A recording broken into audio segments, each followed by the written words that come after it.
Então vamos dar continuidade à série sobre os ciclos de expansão e hegemonia no capitalismo. No vídeo passado, eu falei sobre o início de todo esse processo, com o ciclo hegemônico das cidades norte-italianas e depois com o primeiro ciclo de expansão do capitalismo global, liderado pela Holanda. Hoje eu vou continuar a série falando do período hegemônico da Inglaterra e dos Estados Unidos. Então, senta o dedo no like, deixa ali o seu comentário para engajar o nosso vídeo no algoritmo do YouTube. Se você não viu os outros vídeos da série, não se preocupe, está tudo aqui na descrição. No primeiro vídeo eu abordo de maneira geral como interpretar todos os vídeos da série, você pode conferir lá. E hoje, então, vamos falar de Inglaterra e Estados Unidos. A Inglaterra, gente, ela vai assumir a condição de potência capitalista hegemônica depois do período liderado pela Holanda. E assim como a Holanda especializou aquilo desenvolvido em Veneza, a Inglaterra vai especializar aquilo desenvolvido pela Holanda. O primeiro ponto a se observar em relação a isso é a questão do territorialismo. A Inglaterra vai incorporar a estratégia utilizada, por exemplo, pela Espanha em seu período hegemônico, uma estratégia militar territorialista. Contudo, diferentemente da Espanha, a mentalidade inglesa já é uma mentalidade capitalista. O territorialismo inglês vai ser convertido naquilo que vai ficar conhecido como imperialismo. Então, essa especialização que a Inglaterra faz é uma especialização do capitalismo global desenvolvido pela Holanda. E isso vai acontecer concomitantemente a um período onde a mentalidade capitalista toma conta de todas as potências europeias e essas passam então a tentar fatiar o mundo em áreas de influência. Isso significa dizer que o modelo inglês se transforma no modelo tendencial para todo o capitalismo global.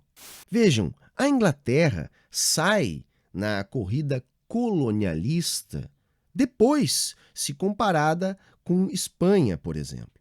Porém, ela já sai nesta corrida com uma mentalidade capitalista, uma mentalidade nacionalista do ponto de vista produtivo. Ela sai com os ensinamentos de Veneza e da Holanda, ou seja, com o objetivo territorialista, porém, esse territorialismo teria de servir como mercado consumidor do setor de transformação a ser desenvolvido pela Inglaterra. Esse é o ponto da diferença, por exemplo, em relação ao territorialismo espanhol. O territorialismo espanhol tinha uma mentalidade metalista, acreditava que bastava haver um domínio militar territorialista para ter assegurado o domínio político. Ou seja, ainda era uma mentalidade feudal. Os ingleses copiaram esse modelo militarista da Espanha, porém com uma mentalidade capitalista, no sentido de fazer esses territórios mercados consumidores e fontes de matéria-prima. Isso significa dizer que a Inglaterra criou um sistema mais especializado que o sistema de Westfália. A Holanda era líder de um bloco de países que tinham interesse em manter os seus negócios apesar das crises. A Inglaterra não era apenas líder de um bloco de países, mas sim dona de uma série de territórios. Então ela não apenas criou a sua própria rede de negócios, como a Holanda fez, especializando o caso lá de Veneza, que se inseriu numa rede de negócios. Ela criou uma rede de negócios onde ela tinha um controle absolutamente direto desses territórios. Um controle militar, absolutamente ratificado após a vitória militar inglesa sobre a França. E aí nós temos mais um ponto estrutural para todos os momentos dos ciclos sistêmicos de hegemonia e expansão. A chegada dos ingleses como potência hegemônica também aconteceu em meio a um período de caos sistêmico e reorganização, ou seja, assim como aconteceu com o ciclo de Veneza e demais cidades do norte da Itália e depois com o ciclo de hegemonia da Holanda. Reparem, gente, o crescimento do comércio a nível global demandou um poder de organização que o sistema de Westfália não foi capaz de conseguir. Era necessário mais força material, um domínio mais direto, e isso a Inglaterra estava ali para oferecer. Um outro ponto interessante para colocar nesse caldeirão aí de informações é que aquele momento era um momento de independência das colônias espanholas. A grande potência militar da época, para além dos ingleses, eram os espanhóis, porém esses estavam envolvidos nesses conflitos. Os ingleses não só não estavam ainda envolvidos nesse tipo de conflito, como ainda se beneficiaram, porque conseguiram entrar nesses mercados com os seus produtos. Quer dizer, os ingleses conseguem garantir um maior fluxo de riqueza em direção a Londres, ao passo que vendem uma certa democratização do nacionalismo. Então a gente pode concluir que o período hegemônico inglês foi uma síntese muito bem feita do que se tinha até então. Porque vejam, os ingleses também se aproveitam da sua situação insular, ou seja, uma situação geográfica privilegiada no centro econômico do capitalismo, se aproveitam de uma burguesia afinada com a institucionalidade do Estado, ou seja, características também vistas lá no período hegemônico que se formou no norte da Itália. E mais que isso, ela, assim como a Holanda, cria a sua própria rede de negócios, lidera um bloco de países a fim de manter esses negócios funcionando apesar das crises, seja com dominação direta, seja com dominação indireta, acumula capital e se transforma em agente financeiro também, ou seja, imita nesse sentido aí a Holanda, e inova, incorporando nesse caldo aí o territorialismo militarista espanhol. E sem esquecer um ingrediente fundamental. Os ingleses também copiam da Espanha a escravidão. Ou seja, não dá para deixar de mencionar que todo o poderio inglês se estabelece com a força das armas, expandindo os seus negócios e baseado na escravidão. Não é possível imaginar o desenvolvimento das forças produtivas na Inglaterra sem o trabalho escravo nas colônias, direta ou indiretamente exploradas pelos ingleses. Essa síntese, essa especialização, o Giovanni Arrighi vai chamar de imperialismo de livre comércio.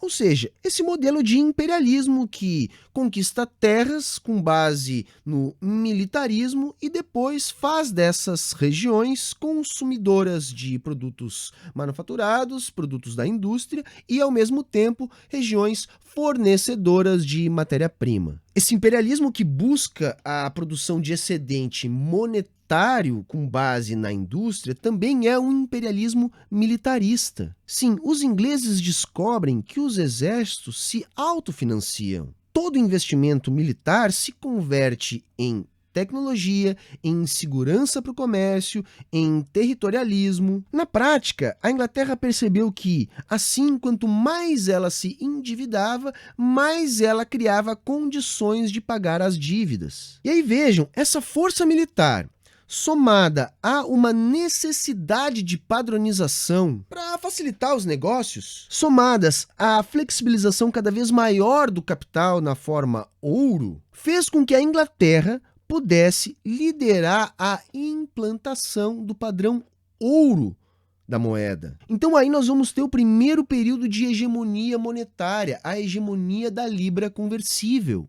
Esse é um ponto importante. A imposição do padrão ouro da moeda se deu pela força das armas e pela força da indústria de transformação mais dinâmica que a Inglaterra conseguiu ter, fazendo com que os fluxos de ouro fossem parar em Londres. E nessa estratégia, o que a Inglaterra fez? Ela abre o mercado europeu para produtos não industrializados, organiza com a França uma certa liberdade intracontinental em troca do mercado global para os seus produtos, impõe ali a chamada Pax Britânica, que vai ali de mais ou menos 1814 até 1914.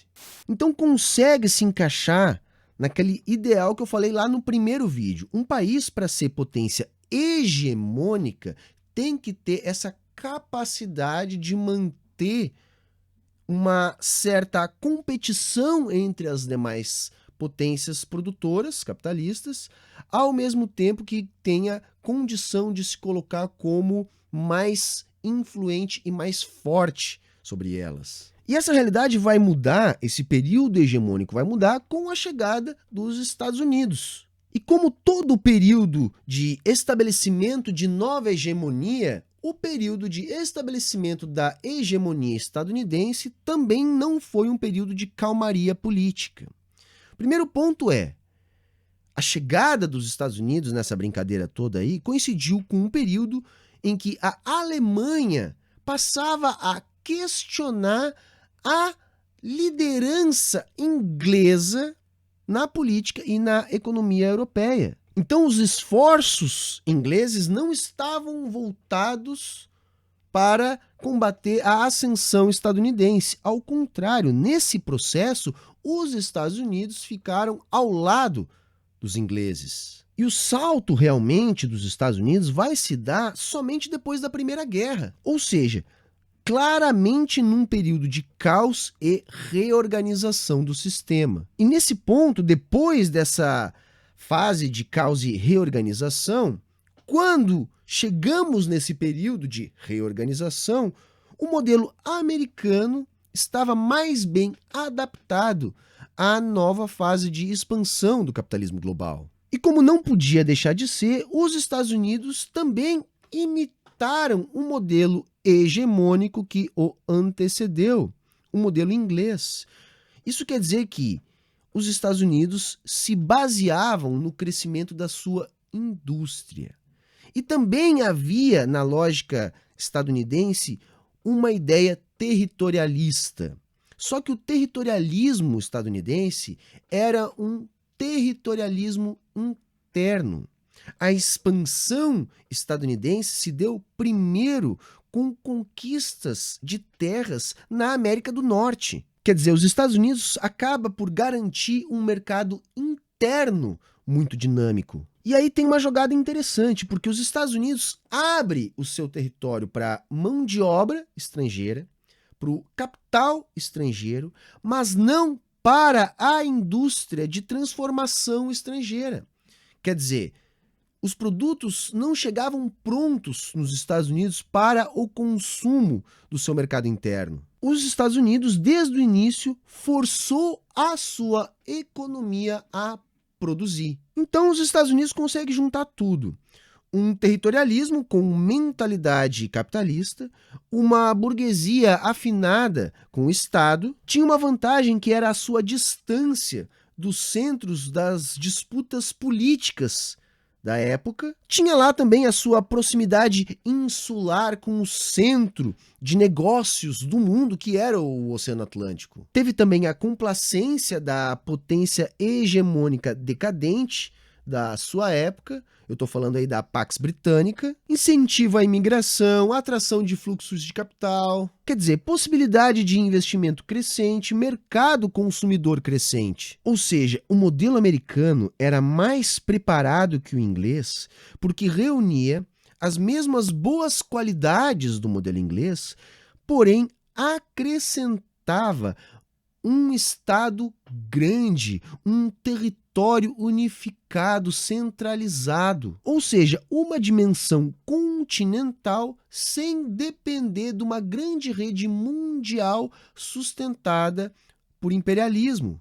Aí se constitui o modelo americano como o livre mundismo, em contraposição ao imperialismo de livre comércio lá dos ingleses. Quer dizer, para ver como as coisas vão e voltam, os Estados Unidos reespecializa o sistema de Westfália no pós-Segunda Guerra Mundial.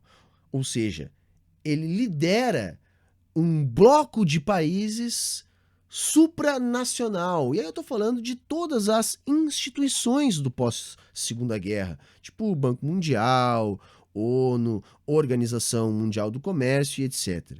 Outro ponto interessante é que os Estados Unidos se aproveita de um momento onde a Inglaterra enfrentava os seus processos de independências nas colônias. Quer dizer, assim como os ingleses se aproveitaram de um período parecido, só que com a Espanha, agora os Estados Unidos fazem o mesmo com os ingleses. Só que não pensem que os Estados Unidos simplesmente reeditaram o sistema de Westfália e se aproveitaram de um período de desorganização e de fraqueza da Inglaterra.